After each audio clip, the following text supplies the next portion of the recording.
Proche-Orient, faut-il croire au miracle? Le sommet de la Ligue arabe à Beyrouth qui s'ouvre demain présente le premier espoir de règlement politique depuis 18 mois. Une réserve de taille. Israël ne laissera pas Yasser Arafat s'y rendre, c'est officiel.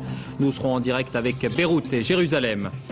Le coup de froid entre la France et les États-Unis autour du cas Moussaoui. Motif, Paris refuse de coopérer si la peine de mort est requise. L'enquête de cette édition, comment l'islam rigoriste continue à s'imposer dans nos prisons.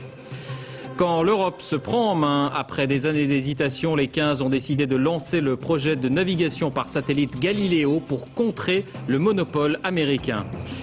Les beaux jours sont déjà là, le secteur du tourisme prépare les vacances et lance un SOS. On manque de bras, y compris dans les palaces. Pour attirer les candidats, on offre même le petit déjeuner aux entretiens d'embauche. Monte Cristo et les trois mousquetaires consacrés, le décret de transfert des cendres d'Alexandre Dumas au Panthéon a été signé aujourd'hui par Jacques Chirac. La cérémonie aura lieu à l'automne. Bonsoir à tous, merci de votre attention. Avant de développer ces titres, la malédiction afghane. Après une guerre de 23 ans, après les talibans, le nord du pays a été dévasté par un séisme. Bilan provisoire, 1800 morts, 30 000 sans-abri. Une ville entière aurait été rasée. Dorothée Oliéric, Jean-François Hoffmann. À Kaboul, les premiers secours s'organisent lentement, voire dans la confusion dans un pays en pleine reconstruction. Difficile d'établir un bilan des victimes du tremblement de terre. Le ministre de l'Intérieur afghan qui se rend dans la zone du séisme est inquiet. On a besoin de l'aide de toutes les organisations internationales pour faire face à cette situation de crise grave. Pour l'heure, les informations arrivent par radio de la ville de Narin qui se situe à 200 km de la capitale afghane dans une région d'accès difficile. Il y aurait quelques 30 000 sans-abri. Quant au nombre de morts, ce porte-parole du président intérimaire afghan parle de 1800 victimes. La première secousse de 6 sur l'échelle de Richter a été ressentie jusqu'au Pakistan et des répliques étaient encore enregistrées dans la zone de Narin dans l'après-midi. La ville de Narin est située dans cette région montagneuse de l'Hindoukouche. Selon l'organisation française Acted, qui se trouve à proximité des lieux du séisme, il ne resterait que des ruines dans une ville rasée où la population est terrifiée. Le Proche-Orient à la croisée des chemins, tous les regards sont tournés ce soir vers Beyrouth où arrivent en ce moment les délégations qui vont participer au sommet de la Ligue arabe. C'est le sommet de l'espoir. Pourquoi? Parce que pour la première fois dans l'histoire, l'Arabie saoudite a décidé de s'impliquer. Elle propose un plan qu'on pourrait résumer ainsi, le retrait des territoires occupés contre la reconnaissance d'Israël par les pays arabes. Avant d'aller à Beyrouth, le détail de ce plan, car tout est dans les détails. Gilles Rabin. Si l'on parle autant d'un plan de règlement dont on ne connaît toujours pas les détails, c'est d'abord à cause de la stature de son auteur, le prince héritier d'Arabie Saoudite, l'émir Abdallah. C'est aussi parce que l'offre repose sur des principes simples. La paix contre les territoires, la reconnaissance immédiate d'Israël et de l'État palestinien contre le retrait complet des territoires occupés. Quels territoires? Tous les territoires, c'est-à-dire un retour aux frontières de 67, les frontières d'avant la guerre des 6 jours. Pour les pays arabes, évidemment oui. Pour Israël, évidemment non. Pour les pays arabes et les Palestiniens, ce retrait concerne aussi les implantations israéliennes, les fameuses colonies. Depuis la toute première, installée à Hébron en 69, elles se sont multipliées à Gaza et en Cisjordanie, comme le montrent ces cartes. Les colonies ont d'abord une fonction défensive, tenir le terrain. Elles sont donc un élément clé du dispositif israélien.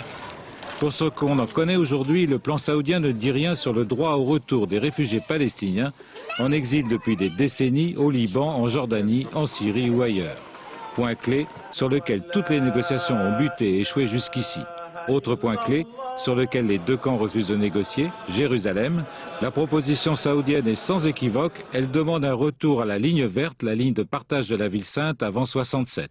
Pour le prince Abdallah, le futur État palestinien ne peut pas avoir d'autre capitale que Jérusalem-Est, ce qu'Israël refuse.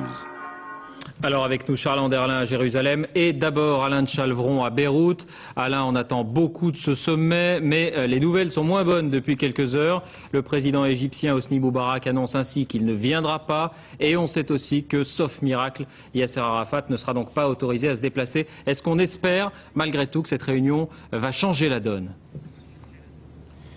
Écoutez, évidemment, la décision du président égyptien de ne pas venir est de mauvais augure, comme si la partie était déjà perdue. Du reste, le projet de communiqué final mis au point par les ministres des Affaires étrangères ces 2 derniers jours ne mentionne même pas le plan saoudien, la question étant remise au chef d'État. Et le moins que l'on puisse dire, c'est que le prince Abdallah aura du mal, en dépit de son prestige et du poids de son pays, à faire entériner son plan par ses pairs. Des pays comme la Syrie ou le Liban s'efforcent depuis plusieurs jours de l'édulcorer, voire de lui enlever toute substance, en évitant par exemple la formule de normalisation des rapports avec Israël, qui a son importance, ou encore en remettant sur le tapis la question du droit au retour des réfugiés palestiniens, un véritable chiffon rouge pour les Israéliens. Alors, le prince Abdallah pouvait compter sur le président égyptien, il ne sera pas là. Il pouvait aussi compter sur Yasser Arafat, autre partisan du plan saoudien, et qui du reste pouvait paraître plus intransigeant sur les droits des Palestiniens que lui. Et l'on sait maintenant que Yasser Arafat, pour de toute autre raison, ne pourra sans doute pas faire le voyage. C'est dire que le sommet, disons, est mal parti. Merci Alain. Alors précisément, on va retrouver à Jérusalem Charles Anderlin. Charles, vous étiez à Ramallah aujourd'hui. Comment a-t-on accueilli du côté de Yasser Arafat le veto israélien à son déplacement? Avec colère. Pour les Palestiniens, ce refus israélien est une nouvelle humiliation infligée à leur président. Et puis surtout, vous savez que la mission Zini est en crise. Actuellement, on n'arrive pas à négocier un cessez-le-feu au Proche-Orient entre Israéliens et Palestiniens. Et selon des sources concordantes, le cabinet israélien examine des plans d'opérations militaires d'envergure dans les territoires palestiniens s'il y a une reprise des combats et surtout s'il y a des attentats très importants en Israël. Cela dit, nous assistons actuellement à un échec de la diplomatie américaine qui avait prévu non seulement la conclusion d'un cessez-le-feu ici à Jérusalem, mais par le biais de la proposition de l'émir Abdallah de lancer un nouveau processus de paix au Proche-Orient. Ce ne sera pas le cas. Merci Charles. Vous évoquiez un cessez-le-feu. C'est vrai qu'on semble encore loin de cette perspective. Attentat suicide avorté aujourd'hui près de Jérusalem. 2 Palestiniens repérés à un barrage policier ont fait exploser leur voiture. Ils sont morts tous les 2. Pas d'autres victimes. Attentat revendiqué par les brigades des martyrs d'Al-Aqsa, groupe armé proche du Fatah de Yasser Arafat. Et puis on a appris il y a quelques minutes que 2 membres des observateurs internationaux à Hébron ont été tués par balle. Pas d'autres informations pour l'instant sur les circonstances de ce drame. À l'étranger encore, image d'abord de ces processions qui tournent mal au Pakistan. Elles sont pratiquées chaque année par la communauté chiite pour commémorer la souffrance et la mort du petit-fils du prophète Mahomet. Pendant les cérémonies, les hommes s'autoflagellent, ils se fouettent avec des chaînes et des lames de couteau. Bilan 6 morts et de très nombreux blessés. Les suites du 11 septembre, un mouvement d'opinion anti-français est-il en train de se former aux États-Unis? Appel au boycott, protestation publique, certains médias et certaines associations s'indignent des réactions françaises au cas Moussaoui. Zacharias Moussaoui, vous le savez, risque la peine de mort. La garde des Sceaux française, Marie-Lise Lebranchu, a indiqué qu'elle envisageait de bloquer toute coopération avec les États-Unis sur ce dossier. À Washington, Étienne Ménard. La presse américaine commence à ne pas goûter du tout ce qu'elle considère comme un manque de bonne volonté française dans l'affaire Moussaoui. On n'en est pas encore au procès d'intention, mais c'est tout comme. Dans un éditorial au vitriol, l'une des plumes du Orlando Sentinel, un quotidien de Floride, juge insultant que notre ministre de la Justice, Mme Lebranchu, ait affirmé qu'elle n'accepterait pas un éventuel verdict de condamnation à mort. Il appelle à attaquer notre pays là où ça fait mal, au portefeuille, et à boycotter les produits français. Peut-être ainsi, conclut-il, la France comprendra le message. Si la pression monte ainsi gentiment, c'est que le gouvernement américain doit dire d'ici la fin de la semaine s'il requiert contre Zacharias Moussaoui la peine de mort pour ses liens avec Oussama Ben Laden et les attentats du 11 septembre. Et les dernières interventions publiques du ministre américain de la Justice ne laissent pas beaucoup de place au suspect. En ce qui concerne Zacharias Moussaoui, les chefs d'inculpation sont suffisants pour requérir la peine de mort. Au-delà des campagnes de presse plus ou moins folkloriques et des différences culturelles entre la France et les États-Unis sur cette question de la peine de mort, la justice américaine se retrouvera quand même au moment du procès face à un problème crucial. Il lui faudra prouver que Moussaoui, qui a été arrêté 3 semaines avant le 11 septembre, était directement et effectivement lié à la préparation des attentats. On l'a souvent dit, beaucoup de ces soldats perdus du djihad ont été convertis en prison. Tout le monde est d'accord, la liberté de culte doit être la règle, mais vous allez voir que malgré les précédents, malgré les attentats, beaucoup d'aumôniers musulmans véhiculent encore un islam rigoriste et parfois même virulent. C'est l'enquête de cette édition. Elle a pour cadre la maison d'arrêt de Villefranche-sur-Saône dans le Rhône. 600 détenus, des courtes peines, beaucoup de jeunes des cités voisines. Enquête signée Agnès Gardet, Dominique Bonnet, Pascal Caron. Des tapis pour la prière, des Corans et des petits recueils pour fidèles soigneusement stockés. Nous sommes dans les sous-sols de la mosquée de Lyon. Abdou, aumônier de prison, s'en va prêcher la bonne parole auprès des détenus. Depuis 3 mois, il se rend à la maison d'arrêt de Villefranche-sur-Saône, chaque vendredi, jour de prière.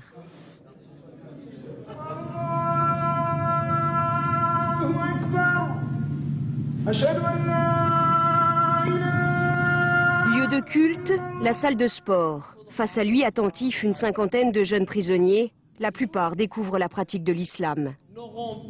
Je viens en aide pour une attente, une soif spirituelle, religieuse, qui est concrète.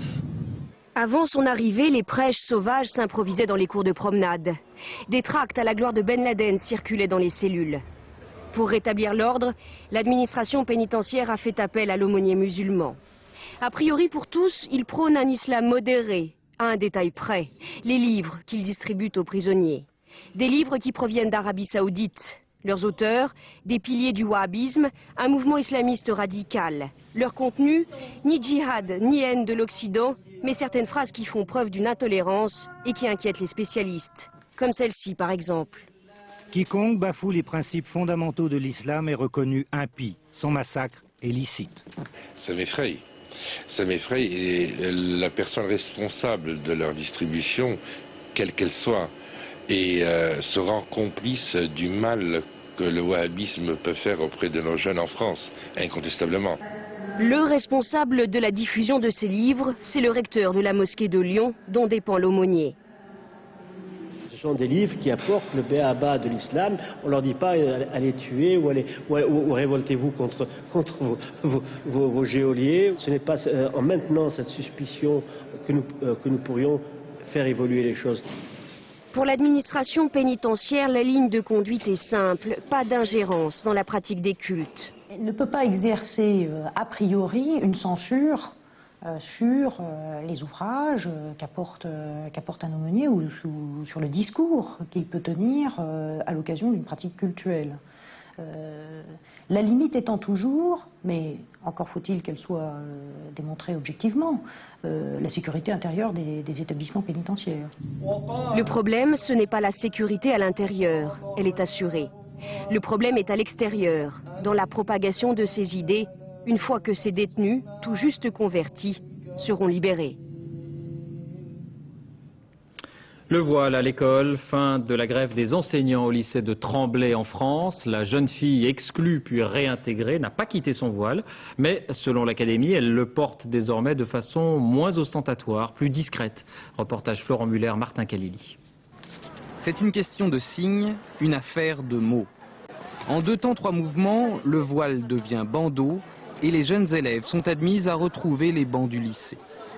Nous devons accepter les jeunes filles dès lors qu'elles portent un fichu coloré qui découvre la racine des cheveux, qui dégage les oreilles, quelque chose de discret.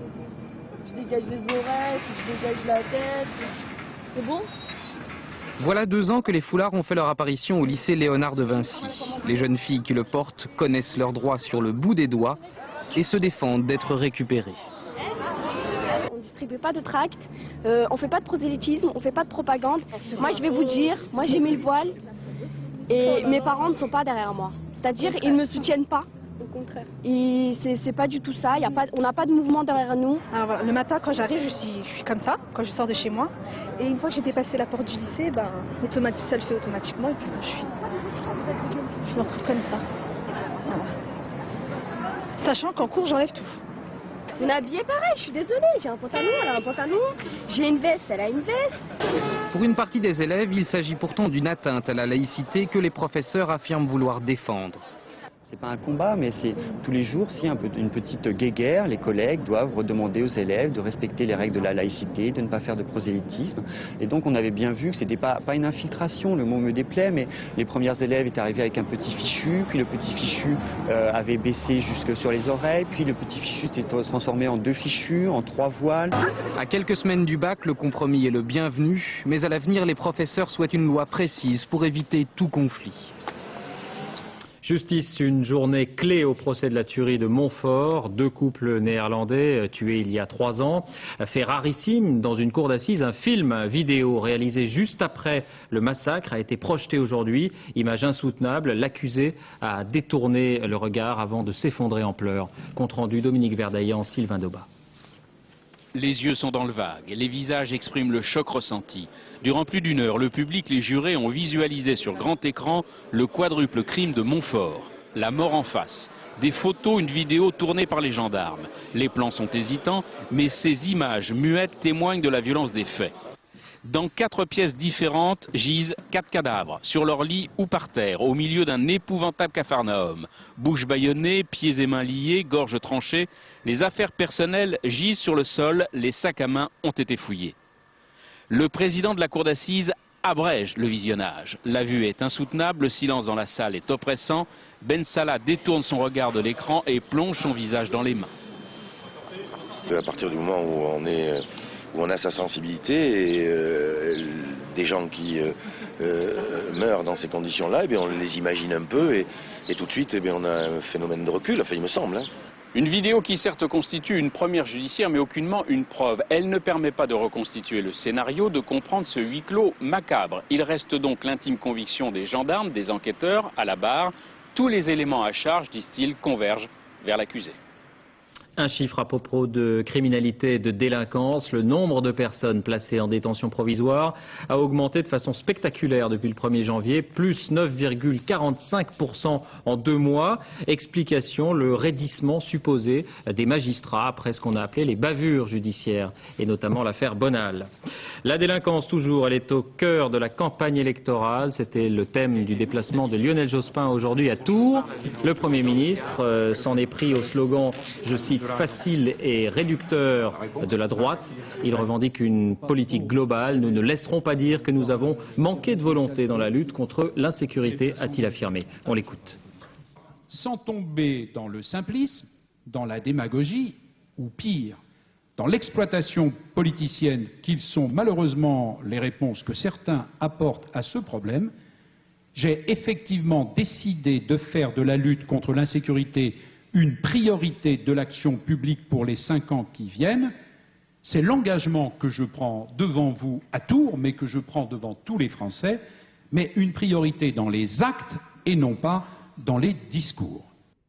Autre candidat qui s'en est pris à Jacques Chirac, plus directement, Jean-Marie Le Pen en visite à Toulon, ancienne ville tenue par le Front National. Il en a remis une couche, comme on dit. On l'écoute. Je crois que c'est accablant et que je pense qu'il est absolument indispensable pour tout le monde, et peut-être d'abord pour le RPR, de se débarrasser de Jacques Chirac à l'occasion de cette élection présidentielle. Jean-Marie Le Pen qui n'a toujours pas ses 500 signatures. Pas de problème en revanche pour Jean Saint-Josse qui a déposé aujourd'hui 720 parrainages au Conseil constitutionnel. Notre secret pour les obtenir, travailler sur le terrain, a-t-il précisé. Pour le candidat chasse, pêche, nature et tradition, c'est une campagne sans stress et avec le sourire. Sophie Jouve, Didier Morel.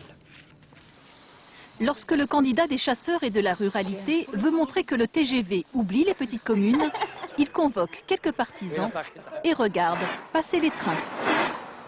Et voilà, le voilà. Le train passe, on lui dit bonjour, quoi. C'est extraordinaire. Cette drôle de campagne, c'est celle de Saint-Josse. C'est la préparation des rameaux, oui. Premier adjoint de Coiraz en Béarn. Pardon. Là, monsieur Curé. Oui, monsieur le premier adjoint, monsieur le député. Pour réaliser ses ambitions, Saint-Josse veut élargir sa clientèle de chasseurs et de pêcheurs.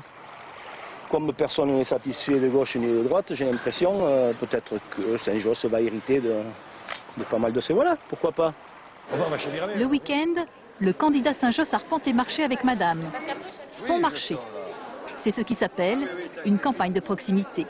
Je vois souvent ton mari à la télé. Bien sûr, Hein? bien sûr. Voilà, il est content qu'on le voit. Ah, je sais pas, il faut lui demander. Allez, je vais faire un bisou. En 99, les chasseurs créaient la surprise dans le paysage politique en obtenant plus d'1 million de voix aux européennes. Aujourd'hui, leur leader joue dans la cour des grands, mais sans y croire vraiment. Président de quoi? Président de la République? Ah, mais on peut décentraliser l'Élysée à Coraz, c'est pas un problème. On a de l'espace, on prend l'air, et puis ça permettra aux énarques d'avoir les pieds sur terre. Pour l'instant, Saint-Josse est dans la mêlée électorale, mais pas question de renoncer au match du dimanche. D'ailleurs, la campagne s'invite jusque dans les vestiaires. Bravo, hein. Monsieur Noël, ma mère.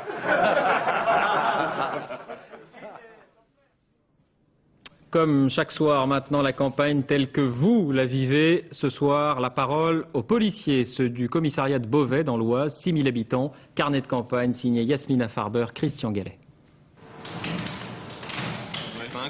T'en as 2 dans la 3, t'en as un qui est dans la 1, celui qui est sur le banc. C'est tous la même affaire là, les 3 là? On a vécu l'époque de Giscard, l'époque de Mitterrand et de Chirac. Pour nous, ça a été en se dégradant, les conditions de travail. On a toujours pressé le citron et sans apporter de réponse, l'insécurité augmente partout. Peut-être que la période électorale fait qu'on a beaucoup d'incarcération en ce moment, beaucoup de mandats de dépôt au tribunal, mais de manière générale, c'est malheureusement rarement le cas. Alors ça me hérisse un peu. Voilà. C'est pas satisfaisant pour vous que la sécurité soit le thème prioritaire de cette campagne électorale? Si, quand même. Je pense que c'est quand même un bon point. Il aurait fallu que ce soit ça depuis longtemps. Maintenant, période électorale dit belle promesse. Espérons que ces promesses soient maintenues ensuite pour voir ce que ça donnera réellement, concrètement. Tu vas voir ma ventoline. Il est asthmatique. Je suis asthmatique, il faut ma ventoline. Le message que j'aurais envie de faire passer, c'est de revaloriser notre travail un peu plus. Et puis surtout, au niveau des jeunes délinquants, déjà d'impliquer les parents quand c'est des mineurs. Et puis deuxièmement, de voir aussi le système, c'est-à-dire de ne pas les remettre dans leur cité. D'accord. Le chef de poste, bonjour. Ça vous intéresse, ce débat? Ouais, en général, c'est plus pour un débat de personnes en fait. C'est intéressant en général, les débats, plutôt que les programmes qui sont comme ça. Alors qu'un débat, ma foi, on voit un petit peu plus les personnalités des gens, comment la répartie qu'ils ont, etc. quand ils sont un petit peu mis dos au mur. Les postes, tu les as eu en main? Ouais, je les ai en main. Tu les as mis où? Où? Je les ai posés. Mais où? Dehors. C'est passionnant, simplement maintenant ces perquisitions-là, si on part à 2 ou 3 équipages, 4 perquisitions, vous faites le compte, là on les fait une par une parce qu'on ne peut pas les faire. Ce message, vous sentez qu'il est compris par les politiques pour lesquels vous allez bientôt voter? On se demande parce que je crois que le message il est passé je ne sais pas combien de fois et puis on en est, c'est toujours la même chose. Ça, 9h35, 9h40, c'est bon. Après 12 heures de boulot, quel est votre état d'esprit? Fatigué, tout simplement, fatigué. Allez, bonne soirée. La suite demain. La sécurité et la tranquillité, c'est ce que craignent de perdre les habitants de la petite ville d'Auneau, dans l'Eure-et-Loire. La préfecture vient de leur annoncer l'arrivée de 600 Roumains, des gens du voyage, sur un terrain de la commune qui appartient au ministère de la Défense. Inquiétude d'un côté, problème quasiment humanitaire de l'autre. Reportage Aurélia Guillemin, Régis Maté. Des années qu'ils vivent ici, en bordure de la 86. Sorina, 6 semaines, est la dernière arrivée. C'est dans cette caravane que sa maman roumaine élève ses 4 enfants. Ici, il n'y a pas de toilette, il n'y a pas de douche, on n'a même pas d'eau. C'est difficile, surtout avec un bébé. C'est pourtant la seule solution qu'elle et son mari ont trouvée à leur arrivée en France. Comme eux, ils sont 500 répartis dans les environs d'Orly. Aujourd'hui, tous parlent d'un nouveau site d'accueil en Eure-et-Loire où ils pourraient s'installer. Octavian, père de famille, dit qu'il n'est pas contre, mais à condition que ce soit mieux, là où ils iront. À 60 km de là, cet ancien terrain militaire. C'est là que les Roumains devraient être accueillis, sur décision préfectorale. Devrait, car les habitants des 3 communes avoisinantes ne sont pas de cet avis. J'ai quand même l'impression que c'est vraiment la grosse arnaque. Aujourd'hui, il y a un problème de voisinage qui doit être simple à régler. Hier, ils étaient environ 800 venus de 3 villages pour protester contre une décision que l'État leur a imposée. Ça a été fait en catimini, un peu derrière notre dos, et c'est ça qui nous préoccupe le plus. On ne sait pas combien de personnes vont arriver. Bon, si c'est 50 personnes, pas de problème, on peut les intégrer peut-être, on peut les accueillir peut-être. Mais si c'est 600 personnes qui arrivent, dans une structure rurale comme la nôtre, c'est pas possible. Hier soir, les 27 conseillers municipaux du canton ont menacé de démissionner si les Roumains étaient accueillis. En préfecture, on ne donne pas de date, mais on parle d'une arrivée imminente.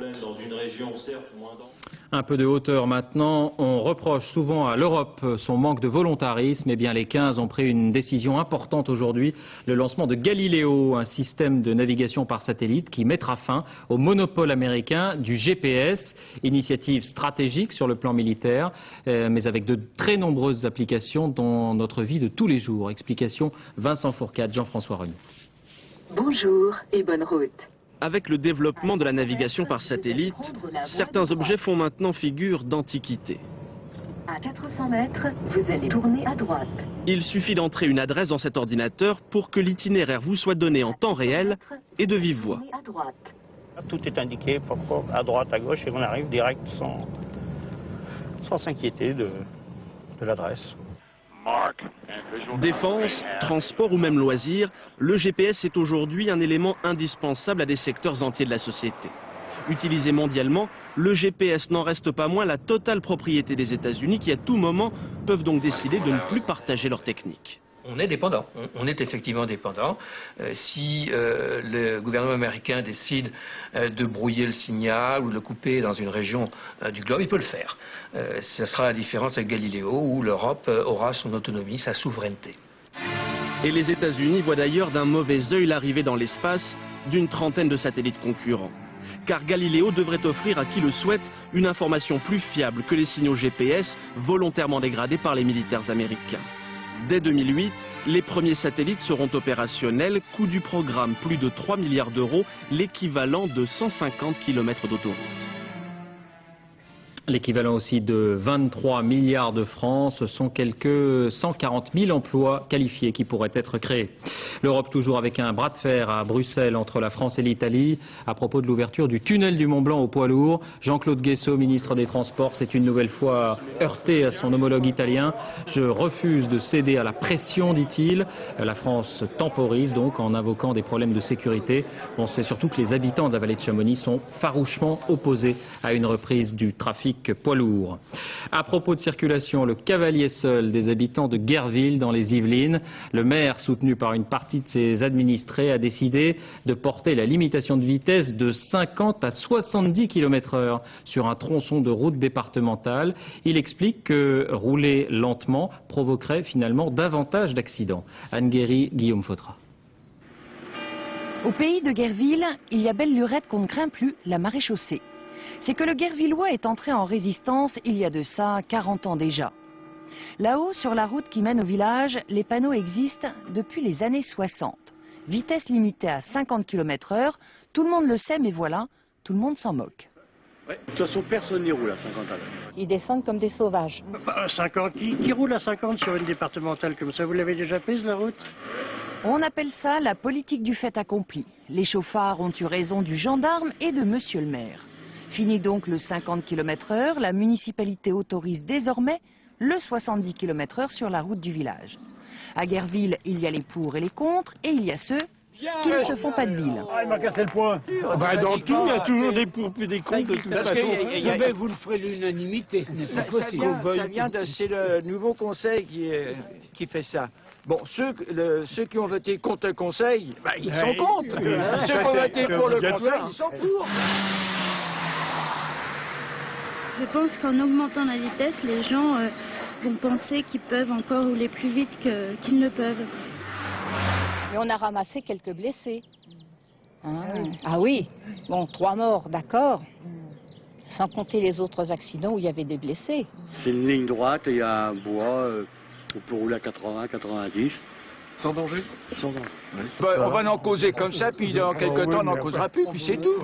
C'est pas sûr, car la question devrait être débattue au prochain conseil municipal et ça nous promet, dit-on, de belles empoignades. Heureusement qu'ils sont partis, là. Une démonstration d'hélicoptère qui tourne mal à Tarnos dans les Landes. L'appareil s'est écrasé sur ce bâtiment désaffecté de l'usine Turboméca. 2 morts, 4 blessés au cours de ce vol d'essai. Il s'agit des occupants de l'hélicoptère qui auraient eu des difficultés au décollage. On n'en sait pas plus pour l'instant. Sociale manifestation d'infirmières libérales aujourd'hui à Marseille. Elles venaient soutenir des collègues sanctionnés pour avoir dépassé leur seuil d'activité, seuil fixé par les lois récentes sur le contrôle des dépenses de santé. Le commissaire du gouvernement a demandé qu'une partie de ces sanctions soit annulée. La décision du tribunal administratif le 16 avril. L'éducation parlait récemment de l'annulation des épreuves du CAPES pour cause de retard d'une partie des candidats. Aujourd'hui, 1650 candidats ont dû repasser le concours d'agrégation interne de lettres modernes cette fois. Motif, il y avait une coquille dans l'énoncé. Une citation de Marivaux. Reportage Éléonore Gay, Alain Locassio. Impression de déjà-vu pour ces professeurs candidats à l'agrégation de lettres modernes. Pour la deuxième fois en 5 semaines, ils ont planché 7 heures d'affilée, à une différence près. Dans le sujet, cette fois-ci, a priori. Aujourd'hui, pas d'erreur ni de faute de frappe dans le texte de Victor Hugo sur lequel ils ont travaillé. Mais le 21 février dernier, c'est à cause d'une coquille que l'épreuve a été annulée. Une erreur dans cette citation de Marivaux. Je ne sais point créer, je sais seulement suspendre en moi les pensées que le hasard me fait. En réalité, il fallait lire surprendre et non suspendre. Certains candidats l'avaient remarqué. Je l'ai vu immédiatement, je me suis donc fait confiance parce que les œuvres on les lit, en bon agrégatif que nous sommes, et apparemment on les lit mieux à la fois que les organisateurs, que le ministère. Suspendre, surprendre, c'est absolument incroyable, quoi. En plus c'est une phrase rituelle dans Marivaux, c'est une des premières phrases du texte, enfin bon, c'est insupportable. Pour moi c'est peut-être grâce à cette faute inadmissible que je serai éventuellement admissible, puisque je dois dire que j'étais sorti avant la fin, j'avais calé sur Marivaux, et là ça s'est quand même mieux passé sur Victor Hugo. Deuxième chance pour certains, injustice pour d'autres. L'épreuve d'aujourd'hui est bien la dernière. Résultat du concours le 30 avril prochain. Surprenant. Et si on se bouscule parfois pour devenir professeur, les métiers de l'hôtellerie ont du mal à recruter. Même les palaces ne font plus rêver. Bas salaire, rythme intensif. Du coup, les grands hôtels offrent le petit déjeuner aux candidats. À Cannes, sur la prestigieuse Croisette, ils ont même eu recours pour la première fois à l'ANPE. Sur place, Nathalie Jourdan, Hervé Pozzo. S'il y a des établissements dans lesquels vous ne voulez absolument pas aller, il suffit de les barrer. Ils ne sont pas clients du palace, ils postulent à un emploi de valet ou femme de chambre. Petit déjeuner aux frais de l'hôtel, on les chouchoute, on les courtise. Nous ne faisons absolument pas cas du parcours professionnel de la personne, puisque nous simplement nous attachons à détecter des habiletés, c'est-à-dire des comportements qui sont nécessaires au poste. 7e opération, nettoyer la chambre et ranger les affaires en désordre. Jusque-là, ça va? Fini le temps où les palaces acceptaient uniquement les candidats les mieux formés. Aujourd'hui, le métier ne séduit plus. Ils imaginent que dans un hôtel, on travaille avec des horaires un petit peu des cadences infernales ou qu'on n'a pas de jours de repos. Alors, ce qu'on propose là pour les femmes de chambre, ce sont 2 jours de repos consécutifs et un travail sans coupure. 1 300 € brut mensuels, un salaire de départ pas très palace, mais suffisant pour cette candidate. Je suis institutrice au Vietnam. Alors, maintenant, je vais changer la vie, alors je vais essayer.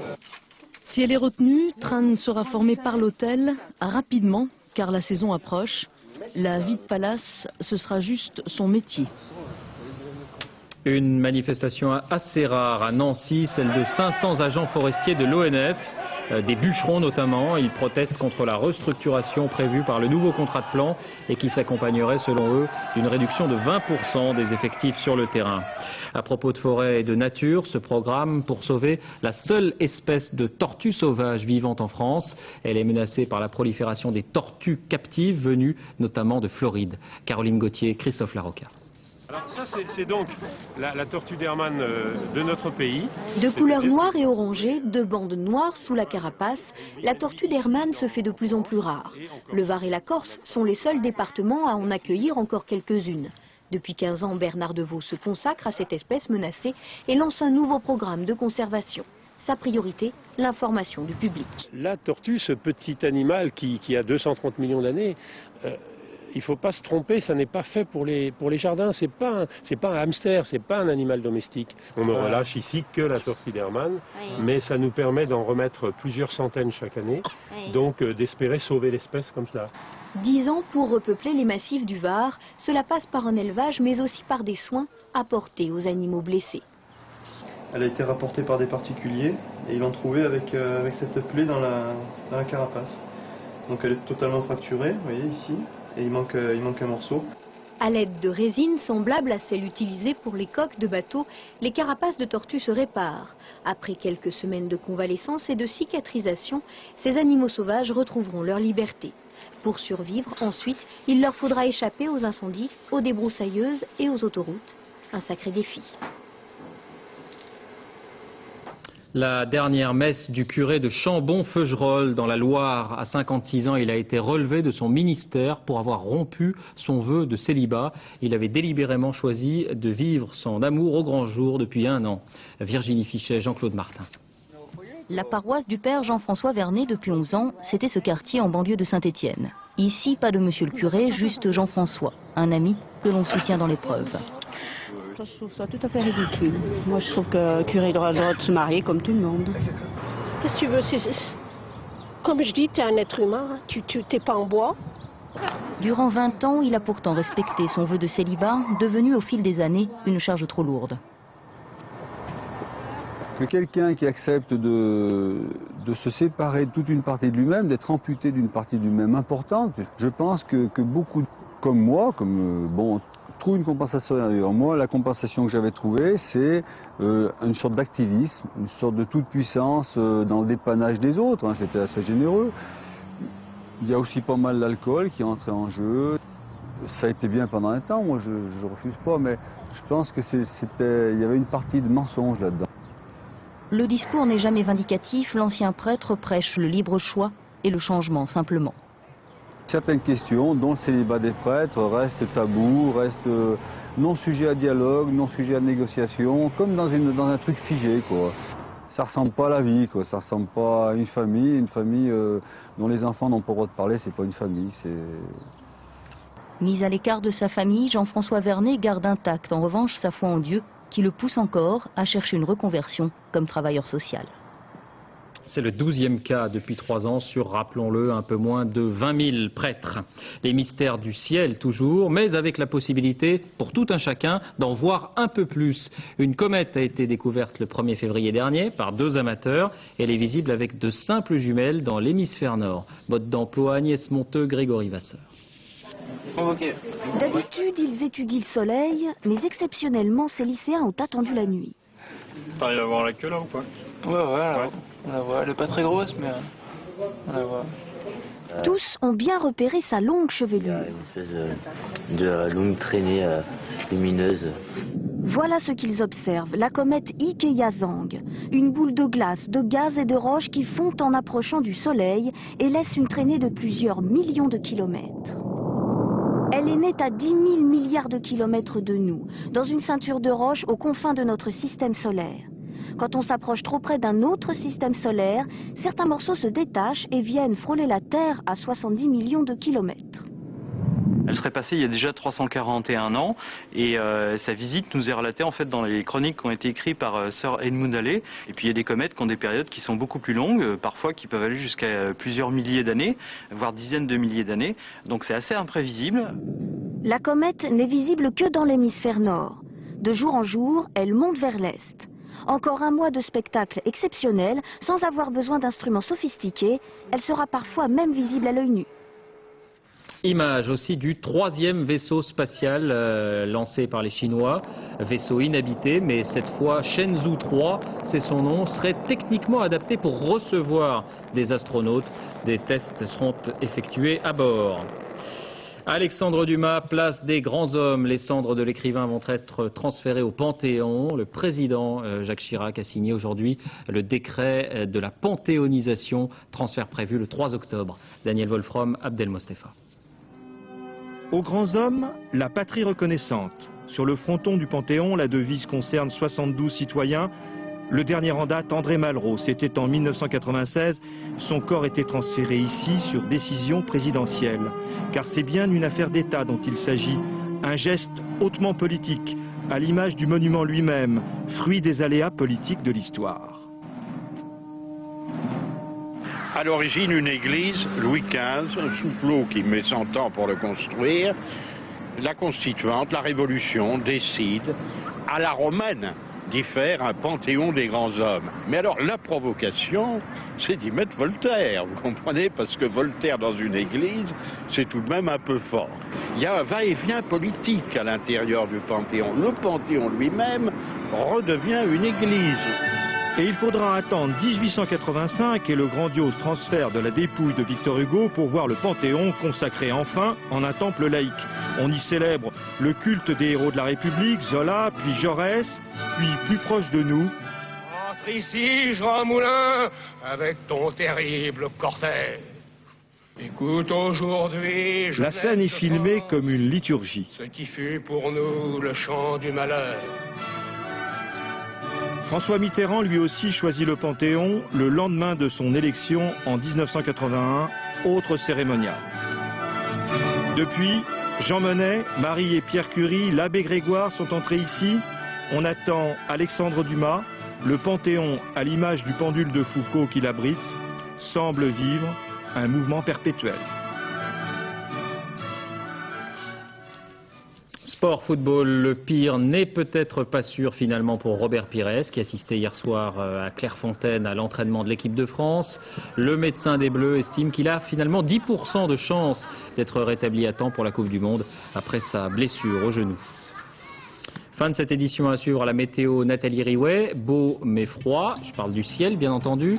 L'info sur France 2 dès 6h30 télématin. À 7h40 dans les 4 vérités, Roland Sicard recevra Bruno Maigret. On se quitte avec ces images du nouveau record d'altitude pour un hélicoptère. 12 954 mètres, record établi dans le ciel de Cape Town en Afrique du Sud. À demain.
À Kaboul, les premiers secours s'organisent lentement, voire dans la confusion dans un pays en pleine reconstruction.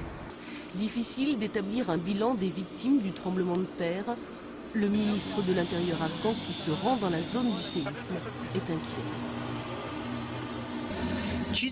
On a besoin de l'aide de toutes les organisations internationales pour faire face à cette situation de crise grave. Pour l'heure, les informations arrivent par radio de la ville de Narin qui se situe à 200 km de la capitale afghane, dans une région d'accès difficile. Il y aurait quelques 30 000 sans-abri. Quant au nombre de morts, ce porte-parole du président intérimaire afghan parle de 1800 victimes. La première secousse de 6 sur l'échelle de Richter a été ressentie jusqu'au Pakistan et des répliques étaient encore enregistrées dans la zone de Narin dans l'après-midi. La ville de Narin est située dans cette région montagneuse de l'Hindu-Kush. Selon l'organisation française Acted, qui se trouve à proximité des lieux du séisme, il ne resterait que des ruines dans une ville rasée où la population est terrifiée.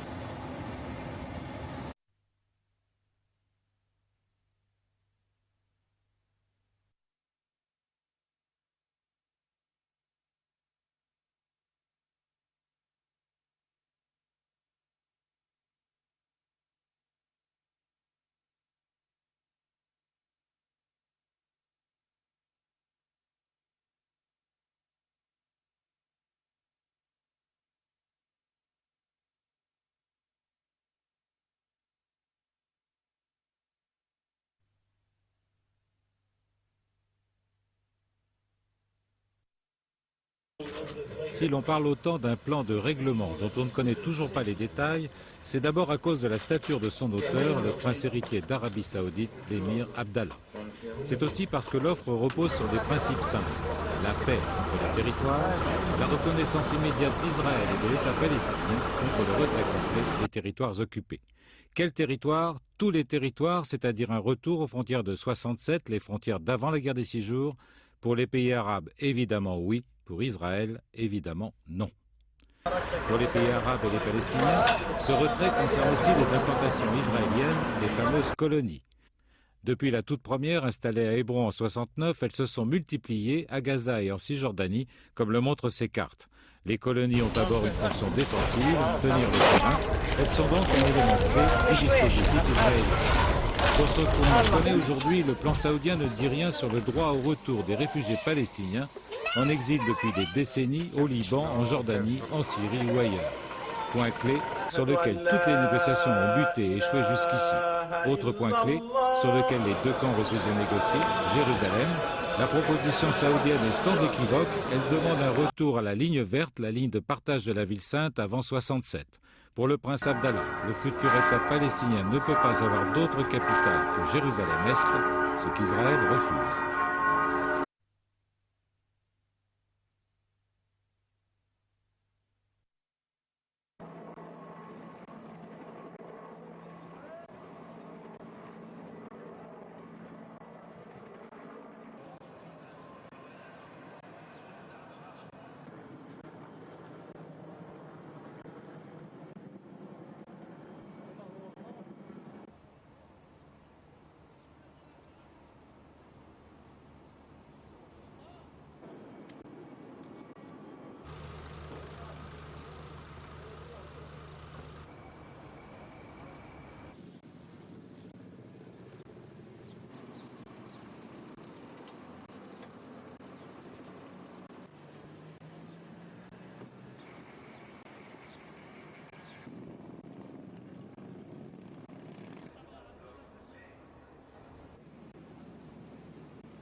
Hi, Mr. Chairman. How are you?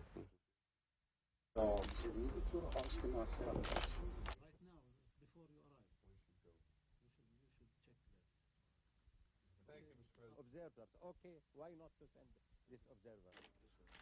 لا لا لا ماجي ماجي راجع ارجع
La presse américaine commence à ne pas goûter du tout ce qu'elle considère comme un manque de bonne volonté française dans l'affaire Moussaoui. On n'en est pas encore au procès d'intention, mais c'est tout comme.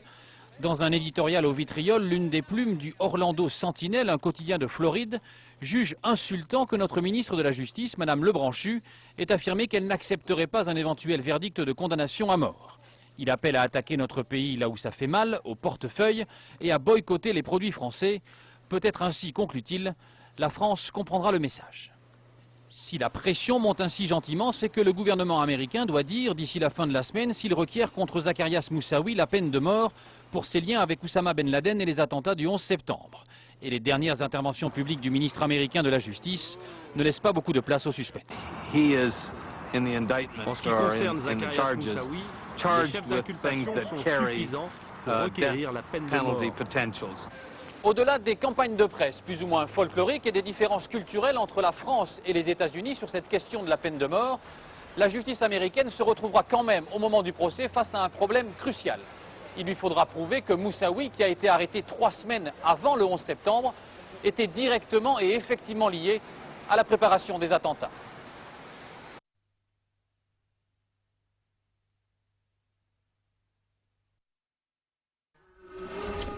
Des tapis pour la prière, des Corans et des petits recueils pour fidèles soigneusement stockés. Nous sommes dans les sous-sols de la mosquée de Lyon. Abdou, aumônier de prison, s'en va prêcher la bonne parole auprès des détenus. Depuis 3 mois, il se rend à la maison d'arrêt de Villefranche-sur-Saône, chaque vendredi, jour de prière.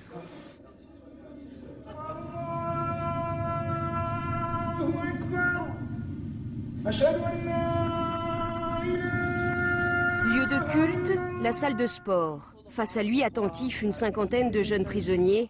La plupart découvrent la pratique de l'islam. Je viens en aide pour une attente, une soif spirituelle, religieuse, qui est concrète. Avant son arrivée, les prêches sauvages s'improvisaient dans les cours de promenade.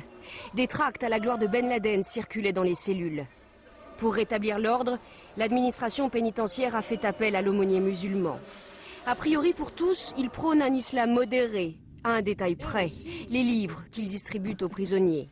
Des livres qui proviennent d'Arabie Saoudite. Leurs auteurs, des piliers du wahhabisme, un mouvement islamiste radical. Leur contenu, ni djihad, ni haine de l'Occident, mais certaines phrases qui font preuve d'une intolérance et qui inquiètent les spécialistes. Comme celle-ci par exemple.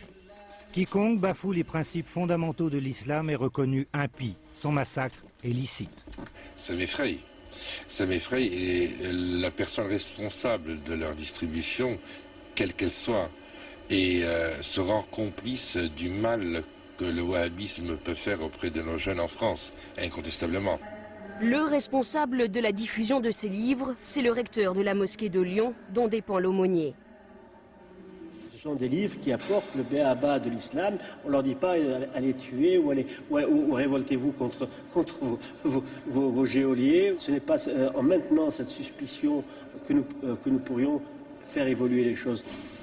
Pour l'administration pénitentiaire, la ligne de conduite est simple, pas d'ingérence dans la pratique des cultes. Elle ne peut pas exercer a priori une censure sur les ouvrages qu'apporte un aumônier ou sur le discours qu'il peut tenir à l'occasion d'une pratique cultuelle. La limite étant toujours, mais encore faut-il qu'elle soit démontrée objectivement, la sécurité intérieure des établissements pénitentiaires. Le problème, ce n'est pas la sécurité à l'intérieur, elle est assurée. Le problème est à l'extérieur, dans la propagation de ces idées, une fois que ces détenus, tout juste convertis, seront libérés.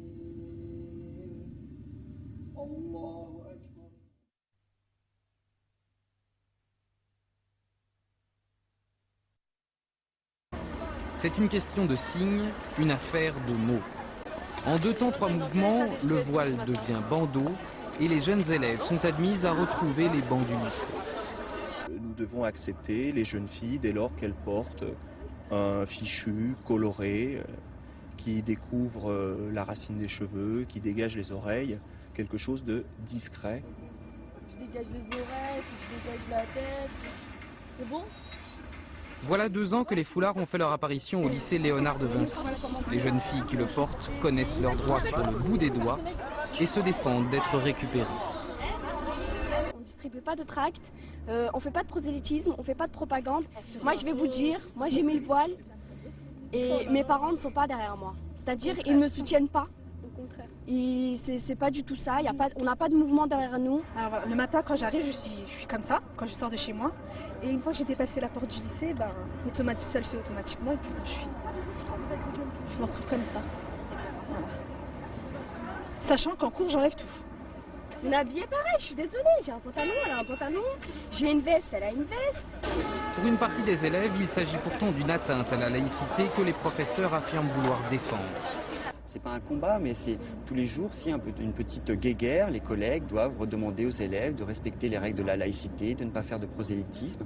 Et donc on avait bien vu que c'était pas une infiltration, le mot me déplaît, mais les premières élèves étaient arrivées avec un petit fichu, puis le petit fichu avait baissé jusque sur les oreilles, puis le petit fichu s'était transformé en 2 fichus, en 3 voiles.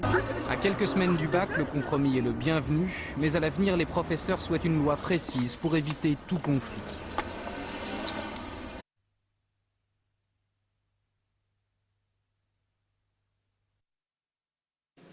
Les yeux sont dans le vague, les visages expriment le choc ressenti.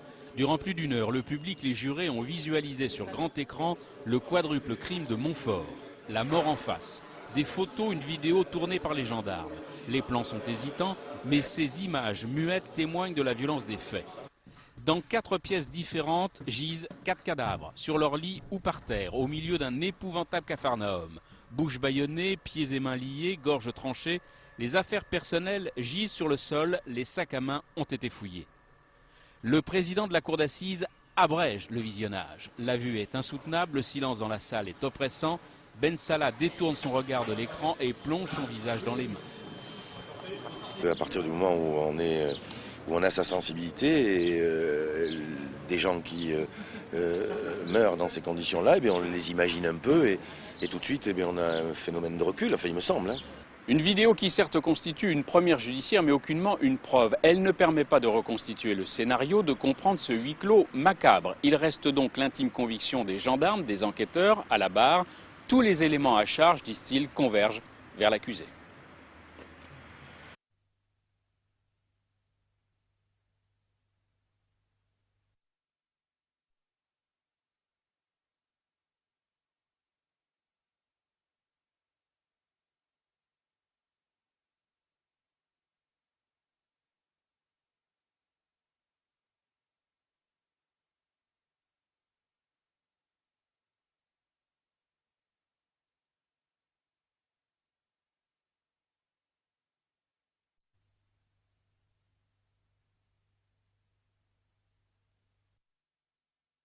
Qui a été mis à disposition par la ville d'Autour dans le cadre de la région. De la région. Voilà la réponse. Hein ouais. Donc il ne faut pas trop, je dirais, mettre l'échelle trop. Voulait bien s'engager davantage, avoir des polices municipales, voulait bien participer des contrôles. Ce texte de loi ne peut-il pas être modifié afin que la police nationale intervienne?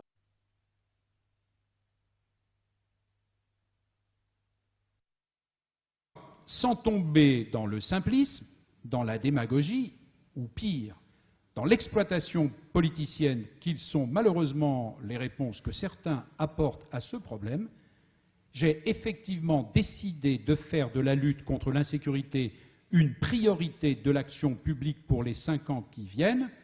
C'est l'engagement que je prends devant vous à Tours, mais que je prends devant tous les Français, mais une priorité dans les actes et non pas dans les discours.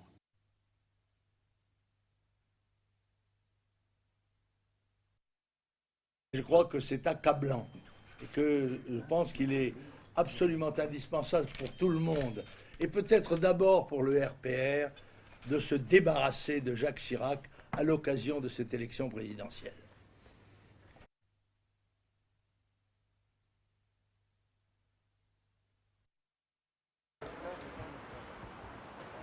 Alors, monsieur Saint-Josse, c'est que ça y est? Oui, ça y est, mais enfin, attendez, voilà quoi ça se passe. Candidat officiel. Voilà. Enfin non, à la sortie. À la sortie.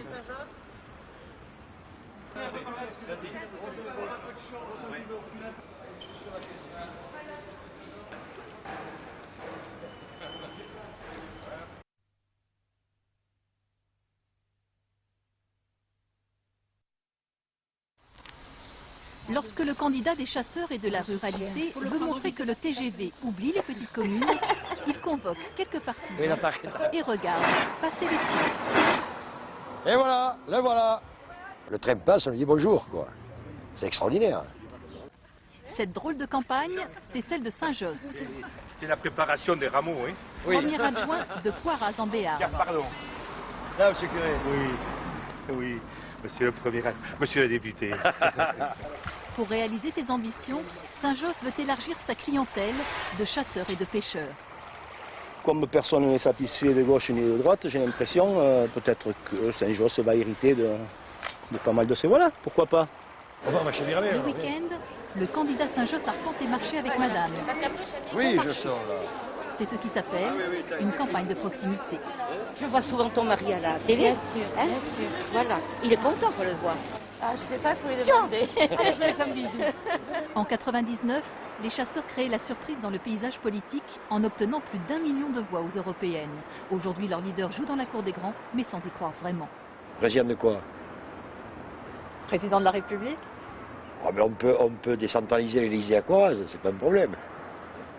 On a de l'espace, on prend l'air, et puis ça permettra aux énarques d'avoir les pieds sur terre. Pour l'instant, Saint-Josse est dans la mêlée électorale, mais pas question de renoncer au match du dimanche. D'ailleurs, la campagne s'invite jusque dans les vestiaires. Bravo, hein. Monsieur Noël, ma mère. Son père.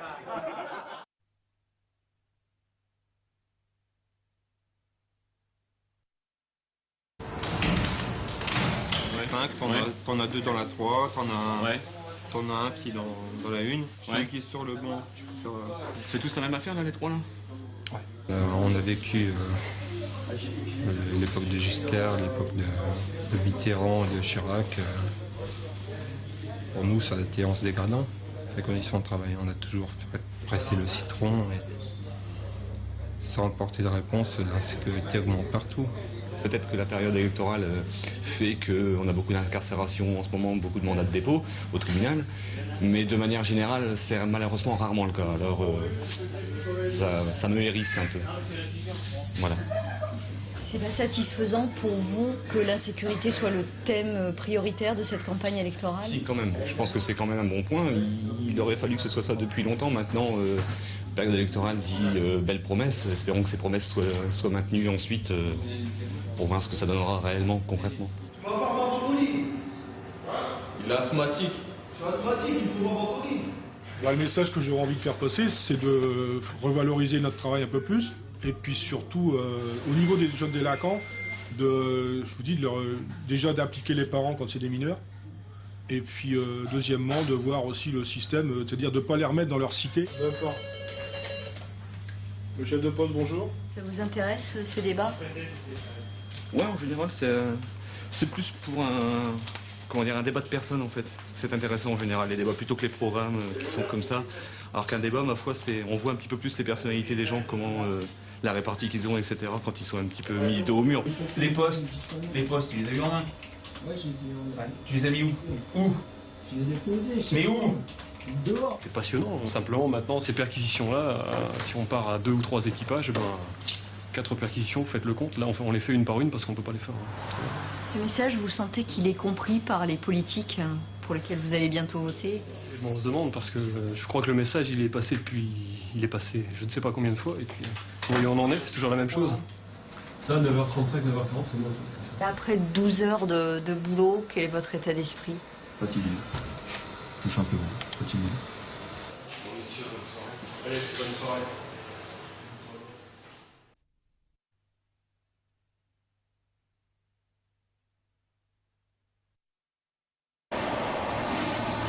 Des années qu'ils vivent ici, en bordure de la 86. Sorina, 6 semaines, est la dernière arrivée. C'est dans cette caravane que sa maman roumaine élève ses 4 enfants. La copilul ăsta i-ar fi bine ca să fie la o casă mai spațioasă, mai... Și așa e bolnav, are probleme, am fost cu el la medic.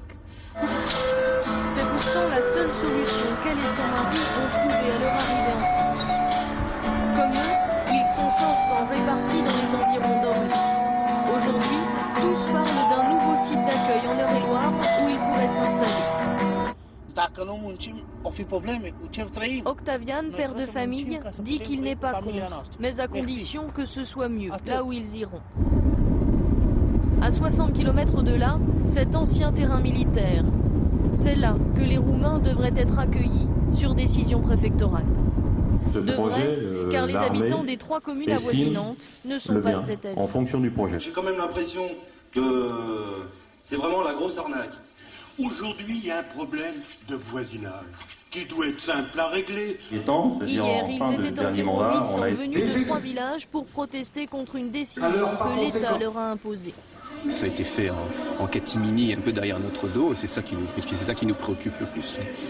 On ne sait pas combien de personnes vont arriver. Bon, si c'est 50 personnes, pas de problème, on peut les intégrer peut-être, on peut les accueillir peut-être. Mais si c'est 600 personnes qui arrivent, dans une structure rurale comme la nôtre, c'est pas possible. Hier soir, les 27 conseillers municipaux que l'ancien camp militaire de l'État-Mat, sœur isolée entre la voie ferrée de Paris-Tours et la ligne TGV, n'est pas satisfaisante. Et ne fait que déplacer le problème dans une région certes moins dense, mais rurale et défavorisée.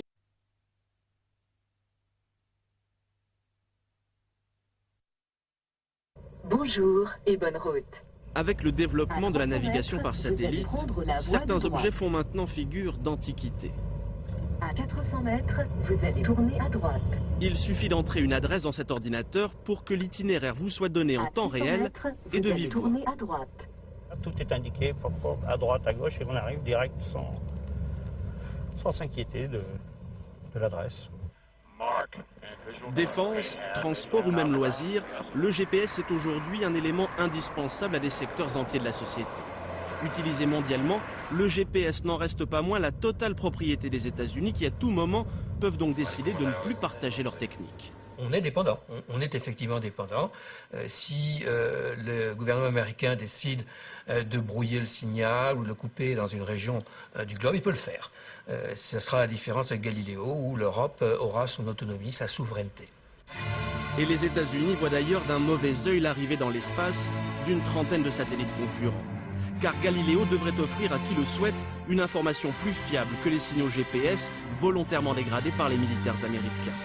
Dès 2008, les premiers satellites seront opérationnels, coût du programme plus de 3 milliards d'euros, l'équivalent de 150 km d'autoroute.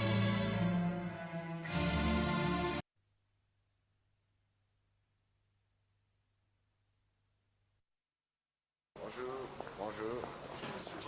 Monsieur le ministre, vous allez bien? Pas encore.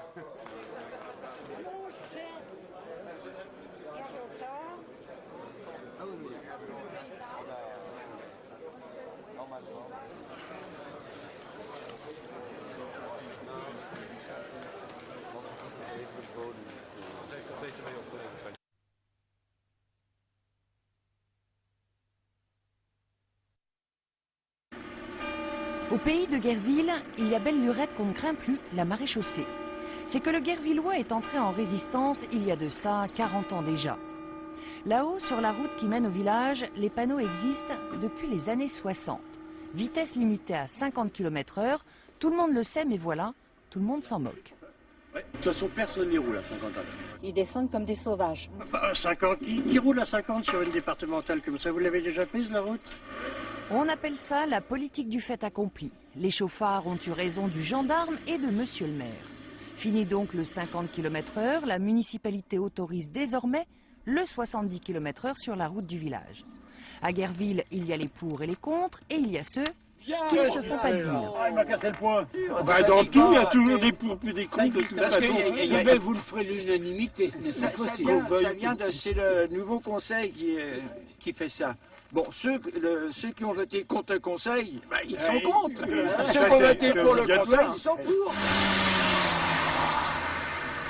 Je pense qu'en augmentant la vitesse, les gens vont penser qu'ils peuvent encore rouler plus vite qu'ils ne peuvent. Mais on a ramassé quelques blessés. Ah oui, bon, 3 morts, d'accord. Sans compter les autres accidents où il y avait des blessés. C'est une ligne droite et il y a un bois, on peut rouler à 80, 90. Sans danger? Sans danger. On va en causer comme ça, puis dans quelques temps on n'en causera plus, puis c'est tout. C'est pas sûr, car la question devrait être débattue au prochain conseil municipal, et ça nous promet, dit-on, de belles empoignades. Heureusement qu'ils sont partis, hein. Mais faites tout seul, hein.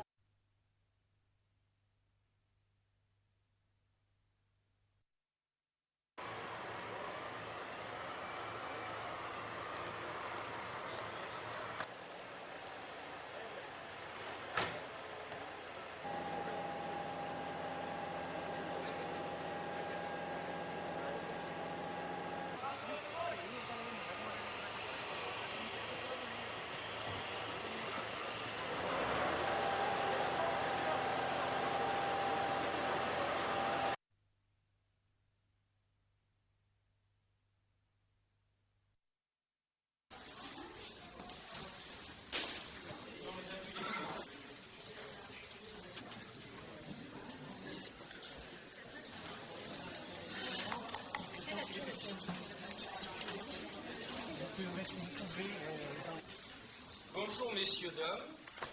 Si vous voulez vous asseoir, du moins ceux qui le peuvent, n'est-ce pas?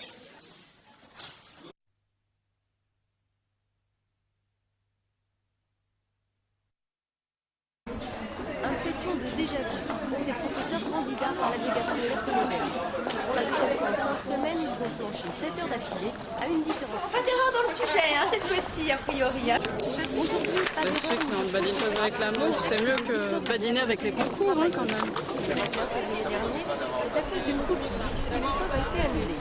Une erreur dans cette citation de Marivaux. Je ne sais point créer, je sais seulement surprendre en moi les pensées que le hasard me fait. En réalité, il fallait mieux surprendre et mieux suspendre. Certains candidats l'avaient remarqué. Je l'ai vu immédiatement, je me suis donc fait confiance parce que les œuvres, on les lit, en bon agrégatif que nous sommes, et apparemment on les lit mieux à la fois que les organisateurs, que le ministère. Suspendre, surprendre, c'est absolument incroyable, quoi. En plus, c'est une phrase rituelle dans Marivaux, c'est une des premières phrases du texte, enfin bon, c'est insupportable. Pour moi, c'est peut-être grâce à cette faute inadmissible que je serai éventuellement admissible, puisque je dois dire que j'étais sorti avant la fin, j'avais calé sur Marivaux, et là, ça s'est quand même mieux passé sur Victor Hugo. Deuxième chance pour certains, injustice pour d'autres. L'épreuve d'aujourd'hui est bien la dernière. Résultat du concours le 30 avril prochain.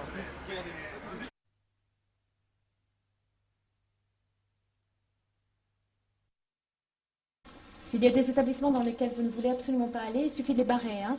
Ils ne sont pas clients du palace, ils postulent à un emploi de valet ou femme de chambre. Petit déjeuner aux frais de l'hôtel, on les chouchoute, on les courtise. Nous ne faisons absolument pas cas du parcours professionnel de la personne, puisque nous nous attachons à détecter des habiletés, c'est-à-dire des comportements qui sont nécessaires au poste. 7e opération, nettoyer la chambre et ranger les affaires en désordre. Jusque-là, ça va?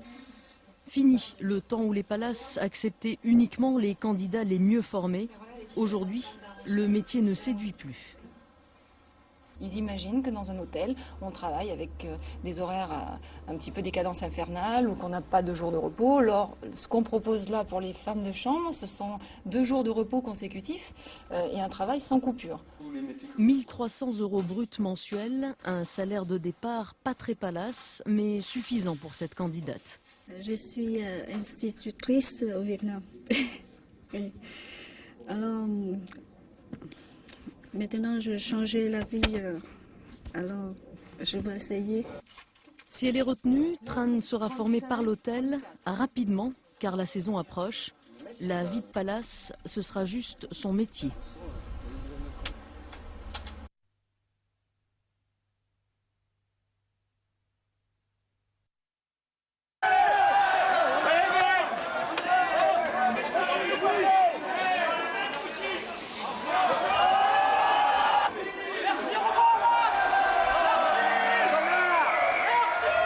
Que les colères et non pas les travaux constructifs.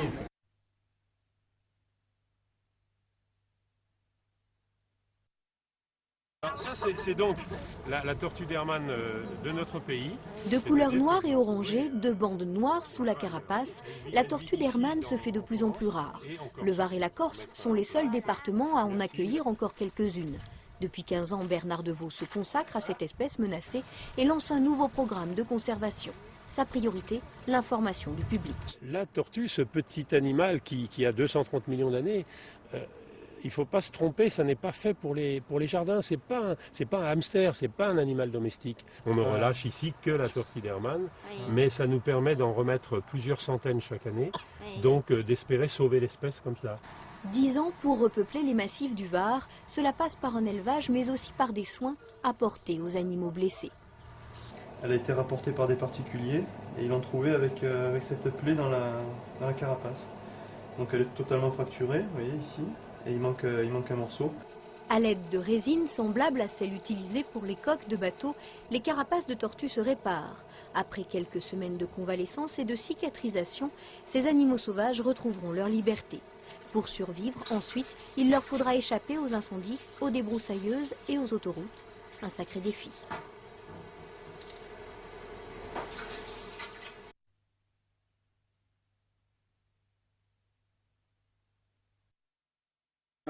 La paroisse du père Jean-François Vernet depuis 11 ans, c'était ce quartier en banlieue de Saint-Étienne. Ici, pas de monsieur le curé, juste Jean-François, un ami que l'on soutient dans l'épreuve. Je trouve ça tout à fait ridicule. Moi, je trouve que le curé aura le droit de se marier comme tout le monde. Qu'est-ce que tu veux? Comme je dis, tu es un être humain, tu n'es pas en bois. Durant 20 ans, il a pourtant respecté son vœu de célibat, devenu au fil des années une charge trop lourde. Que quelqu'un qui accepte de se séparer de toute une partie de lui-même, d'être amputé d'une partie de lui-même importante, je pense que beaucoup, comme moi, trouvent une compensation ailleurs. Moi, la compensation que j'avais trouvée, c'est une sorte d'activisme, une sorte de toute puissance dans le dépannage des autres. Hein. J'étais assez généreux. Il y a aussi pas mal d'alcool qui est entré en jeu. Ça a été bien pendant un temps, moi je refuse pas, mais je pense que il y avait une partie de mensonge là-dedans. Le discours n'est jamais vindicatif, l'ancien prêtre prêche le libre choix et le changement simplement. Certaines questions, dont le célibat des prêtres, restent tabous, restent non sujets à dialogue, non sujets à négociation, comme dans un truc figé, quoi. Ça ressemble pas à la vie, quoi. Ça ressemble pas à une famille dont les enfants n'ont pas le droit de parler, c'est pas une famille, Mis à l'écart de sa famille, Jean-François Vernet garde intacte en revanche sa foi en Dieu, qui le pousse encore à chercher une reconversion comme travailleur social.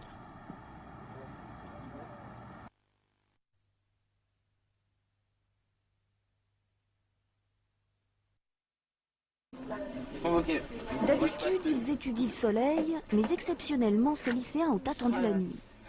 T'arrives à voir la queue là ou pas? Ouais, on la voit. Elle est pas très grosse, mais on la voit. Tous ont bien repéré sa longue chevelure. Il y a une espèce de longue traînée lumineuse.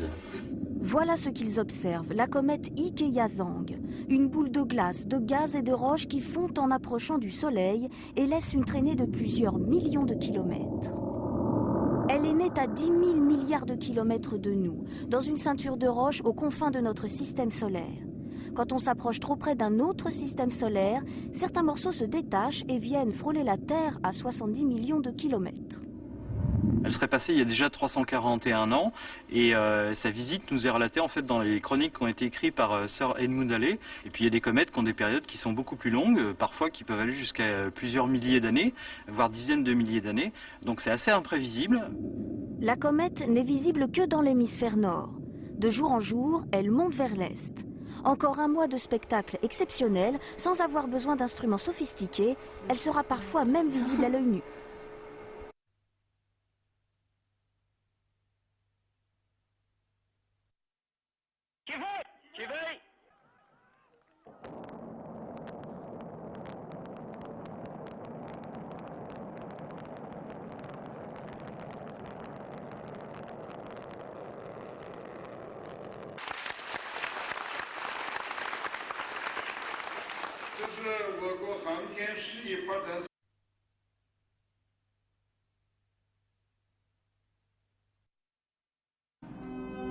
Aux grands hommes, la patrie reconnaissante.